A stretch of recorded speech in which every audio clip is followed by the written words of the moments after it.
Fala nossa atleticana, tudo bem com vocês? O meu nome é Luiz. Sejam bem-vindos ao canal Palavra Atleticano e no vídeo dessa segunda-feira nós vamos falar sobre a saída do técnico Cuca do Atlético Paranaense. Então fiquem comigo que logo depois da vinheta a gente volta para falar tudo sobre esse assunto.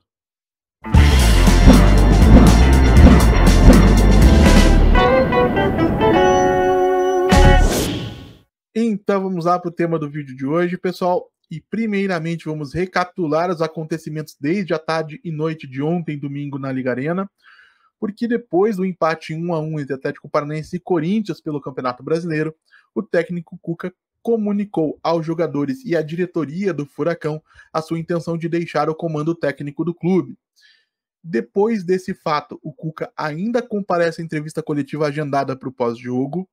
onde dá algumas declarações importantes, como a que menciona a folha salarial do Atlético Paranaense, e meio que coloca o cargo à disposição para o restante da temporada, ou na realidade coloca de fato o cargo à disposição para o restante da temporada. E é importante que os torcedores entendam que, embora o Cuca estivesse convicto daquilo que pediu naquele momento, por parte da diretoria, apesar do incômodo e da insatisfação com o comportamento do treinador, com esse pedido de saída,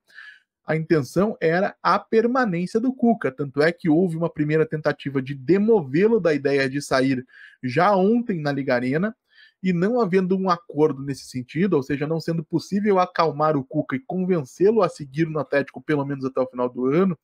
foi marcada uma nova reunião para o início da manhã dessa segunda-feira no CT do Caju, onde o Cuca conversou tanto com o Márcio Lara, diretor financeiro, quanto com o CEO Alexandre Leitão sobre essa questão, e não sendo possível convencê-lo a seguir no clube, o Atlético acabou aceitando o pedido de demissão do treinador, que foi comunicado aos torcedores no final da manhã de hoje.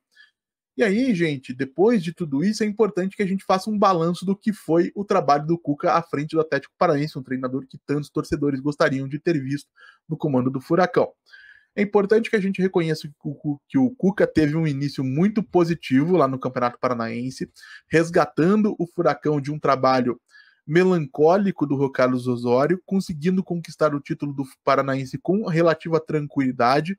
e isso o Cuca tem muitos méritos, por mais que o nível técnico do Campeonato Paranaense seja baixo, o Cuca realmente conseguiu fazer o Atlético se impor com base na sua qualidade, conquistou o título com todo o merecimento. Nós tivemos também um início bastante positivo de Copa Sul-Americana, onde o Atlético se colocou em condições, inclusive, de ser o líder geral da primeira fase, ou da fase de grupos da competição continental.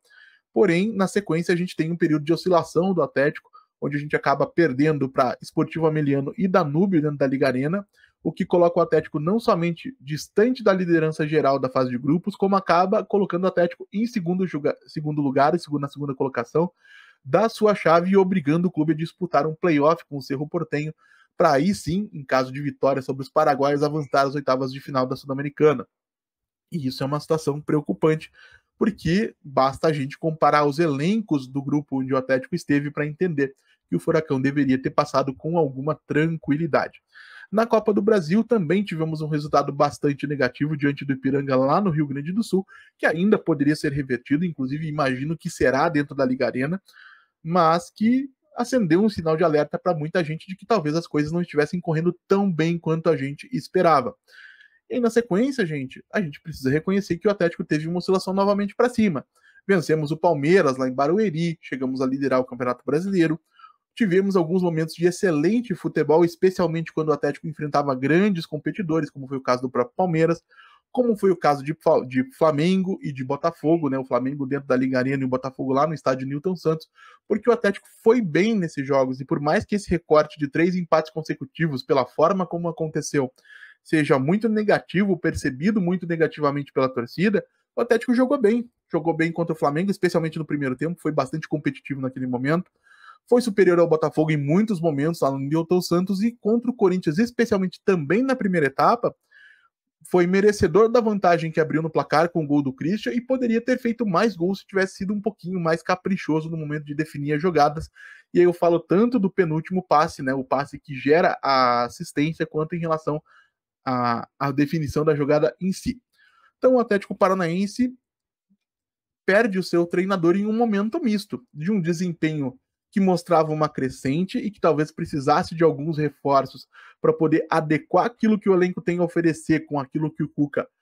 enxerga como ideal em termos de modelo de jogo, mas que ao mesmo tempo não vinha entregando todos os resultados que a torcida esperava. O Atlético em desvantagem na Copa do Brasil, classificado para o playoff na Sul-Americana e perdendo posições no Campeonato Brasileiro, embora ainda ocupe uma posição bastante respeitável nesse momento. De minha parte, gente, é importante que se diga, e vocês são meus convidados para revirar o canal, se vocês assim desejarem, eu nunca pedi a saída do Cuca. Eu critiquei algumas coisas com as quais eu não concordo, achava que a comissão técnica precisava adequar um pouco mais o seu modelo de jogo, a ponto de englobar os melhores jogadores do elenco e permitir que eles fizessem a diferença dentro de campo. Eu falo, lógico, de Fernandinho e de Esquivel, que vem jogando, mais de Christian, de Bruno Zapelli, de Gonzalo Mastriani, que acabou ganhando sim a vaga no time titular muito de maneira muito merecida.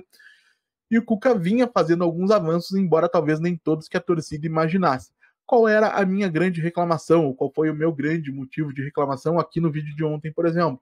A forma como o time abdicava de jogar futebol no segundo tempo e as escolhas que o Cuca fazia em termos de substituições.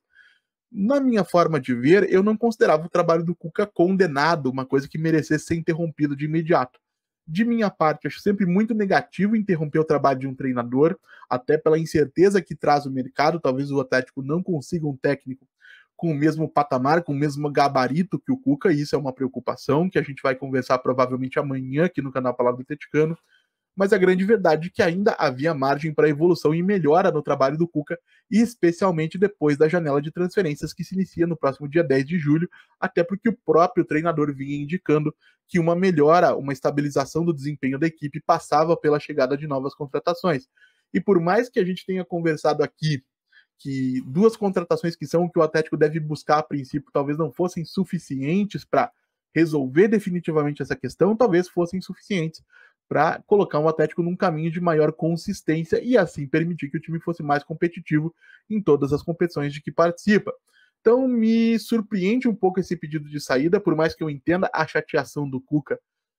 com as críticas, com os resultados negativos. Acho que era o momento de perseverar, de erguer a cabeça e continuar trabalhando. Não gostei ou não fiquei satisfeito com o pedido de saída do Cuca, não sou contra o Cuca trabalhar no Atlético Paranaense, ou na realidade até era, mas enfim, acabei deixando isso de lado para fazer uma análise um pouco mais técnica. Mas de minha parte, infelizmente, a gente precisa reconhecer que, por uma decisão do próprio Cuca, esse trabalho acaba sendo interrompido prematuramente e a gente vai ter que procurar no mercado uma solução ainda capaz de extrair desse elenco que de melhor ele tem a oferecer. Acho que é importante que se diga, nesse momento já existe movimentação do Atlético na busca por um novo treinador e o principal nome na alça de mira do clube chama-se Fernando Diniz, um técnico que conta com bastante resistência dos torcedores. E a gente vai conversar sobre isso, gente, a depender da forma como a situação avançar, amanhã aqui no canal Palavra do Atleticano. Ou a gente volta para trazer alternativas de treinador, ou a gente volta para comentar a chegada do Fernando Diniz, caso ela realmente se encaminhe ao longo dessa terça-feira. Mas quero saber também a opinião de vocês, é claro, deixe aí nos comentários, como sempre digo aqui, leio todos e respondo todos.